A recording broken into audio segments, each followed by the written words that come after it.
ನಮಸ್ತೆ ಗುರುಜಿ. ನಮೋ ನಾರಾಯಣ, ನಮೋ ನಾರಾಯಣ. ಗುರುಜಿ, ತಾವು ಯಾವ ಊರು? ನಾನು ಈಗಿರೋದು ಹಿಮಾಲಯದಲ್ಲಿ. ಮೂಲತಃ ಕರ್ನಾಟಕದ ಬಾಗೇಪಲ್ಲಿ. ಬಾಗೇಪಲ್ಲಿ. ಬಾಗೇಪಲ್ಲಿ. ಹಾ ಹಾ ಹಾ. ಕುಂಭಮೇಳದ ಬಗ್ಗೆ ನಿಮ್ಗೆ ಏನ್ ಅನಿಸ್ತಾ ಇದೆ? ಇಲ್ಲಿಂದ ನೀವು ಹಿಮಾಲಯದಲ್ಲಿ ಬಂದಿದ್ದೀರಾ ಅಥವಾ ಕರ್ನಾಟಕದಿಂದ ಅಲ್ಲಿ ಹಿಮಾಲಯದಲ್ಲಿ ಬಂದಿದ್ದೀರಾ? ಕುಂಭಮೇಳದ ಬಗ್ಗೆ ನಿಮ್ಗೆ ಹೇಗೆ ಏನ್ ಅನಿಸ್ತಾ ಇದೆ? ಆ ಕುಂಭಮೇಳ 144 ವರ್ಷಗಳಿಗೆ ನಡೀತಾರಂತ ಮಹಾಕುಂಭಮೇಳ. ನಾರ್ಮಲ್ ಆಗಿ 6 years ಮಾಡ್ತಾರೆ ಅರ್ಧ ಕುಂಭ. 12 ವರ್ಷಕ್ಕೆ ಮಾಡೋದು ಕುಂಭ. 144 ವರ್ಷಕ್ಕೆ ಮಾಡೋದ್ರಿಂದ ಅದನ್ನು ಮಹಾಕುಂಭಮೇಳ ಅಂತ ಕರಿತೀವಿ. ಇದು ತುಂಬಾ ಈ ಸಲದ ಕುಂಭಮೇಳ ತುಂಬಾ ಪವಿತ್ರವಾದದ್ದು. 50 ಕೋಟಿ ಜನಸಂಖ್ಯೆಯಿಂದ ಎಕ್ಸ್ಪೆಕ್ಟ್ ಮಾಡ್ತಾ ಇದೆ ಸರ್ಕಾರ. ಅದರಲ್ಲಿ ಎಫಿಷಿಯನ್ಸಿ ಪಾಯಿಂಟ್ ಅಂತ 40 ಕೋಟಿ ಜನ ಬಂದ್ರು ತುಂಬಾನೇ ಗ್ರೇಟು. ಸನಾತನ ಧರ್ಮಕ್ಕೆ ಸನಾತನಕ್ಕೆ ಸಪೋರ್ಟ್ ಮಾಡುವಂತದ್ದು ಈ ಕುಂಭಮೇಳ. ನಾವು ಈ ಹಿಮಾಲಯದಲ್ಲಿ ತಾವು ಎಲ್ಲಿ ಇರ್ತಿದ್ರಿ? ನಾನು ಹಿಮಾಲಯದಲ್ಲಿ ಯಮುನೋತ್ರಿಯಿಂದ ಮೊದಲು ನೌಗಾಂವ್ ಅಂತ ಬರುತ್ತೆ, ಬಲಕೋಟ್ ನೌಗಾಂವ್ ಅಂತ. ಆ ನೌಗಾಂವಿಂದ 32 ಕಿಲೋಮೀಟರ್ ಒಳಗಡೆ ಊರು, ಸಣ್ಣ ಊರು. ಅಲ್ಲಿ ನಾನು ನನ್ನ ಕಳಿಂಗ ನಾಗರಾಜನ ದೇವಸ್ಥಾನ, ಅಲ್ಲಿ ನಾನು ಇರ್ತೀನಿ. ತಾವು ಯಾವ ದೇವರ ಆರಾಧಕರು?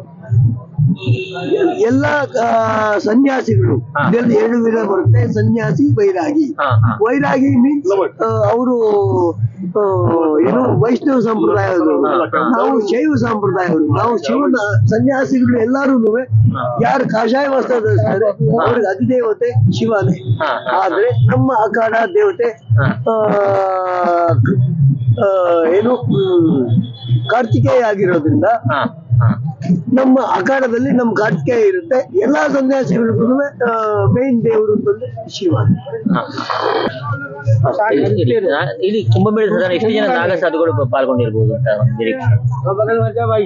ಇದರಲ್ಲಿ ನಾಗಾ ಸಾಧುಗಳು ಜನಸಂಖ್ಯೆ ನಮ್ಗೆ ಅಷ್ಟಾಗಿ ಕರೆಕ್ಟ್ ಆಗಿ ಸಿಗದೆ ಹೋದ್ರು ಅಂದಾಜಿನಲ್ಲಿ 6.5 ರಿಂದ 7 ಲಕ್ಷ ಜನ ನಾಗಾ ಸಾಧುಗಳು ಈ ಒಂದು ನಮ್ಮ ಜೊತೆ ಸಾಯಿ ಸ್ನಾನದಲ್ಲಿ ಪಾಲ್ಗೊಳ್ತಾರೆ. ಅದರಲ್ಲಿ 14 ಅಖಾಡಗಳಿದೆ. ಅದರಲ್ಲಿ 13 ಅಖಾಡಗಳಲ್ಲಿ ಶಂಕರ ಸ್ಥಾಪಿತ ಅಖಾಡಗಳು ಅಂತ ನಾವೇನ್ ಕರಿತೀವಿ, ಶೈವ ಅಖಾಡಗಳನ್ನ ಇವರೆಲ್ಲರೂ ನಾಗಾ ಸಾಧುಗಳನ್ನೇ. ದಿಗಂಬರ್ ಅಂತ ಒಂದು ಅಖಾಡದಲ್ಲಿ ಕರೀತಾರೆ, ಒಂದು ಅಖಾಡದಲ್ಲಿ ನಾಗ ಅಂತ ಕರೀತಾರೆ. ದಿಗಂಬರ್ ಅಂದ್ರು ನಾಗಾನೆ, ನಾಗ ಅಂದ್ರು ನಾಗನೇ. ಈಗ ನಾವು BTV ಕನ್ನಡದಿಂದ ನಿಮ್ಗೆ BTV ಕನ್ನಡ ಮೂಲಕ ತಾವು ಈ ಕರ್ನಾಟಕ ಜನತೆಗೆ ಏನ್ ಹೇಳಿ ಬಯಸ್ತಿದ್ರಿ? ಸನಾತನರಾಗಿ ಸನಾತನತೆಯನ್ನು ಬೆಳೆಸಿ, ಹಿಂದೂಗಳಲ್ಲಿ ಒಗ್ಗಟ್ಟಿರಲಿ. ಸನಾತನ ಇಲ್ಲದೆ ಹೋದ್ರೆ ನೀವು ನಿಮ್ಮ ತಂದೆ ತಾಯಿಗೆ ಊಟ, ನಿಮ್ಮ ಮಗನ ಎದುರುಗಡೆ ನೀವು ಊಟ ಕೊಡ್ಲಿಲ್ಲ ಅಂದ್ರೆ ನಾಳೆ ನಿಮ್ಮ ಮಗ ಊಟ ಕೊಡೋದಿರ್ಲಿ ರೋಡ್ಗೆ ಹಾಕ್ತಾನೆ.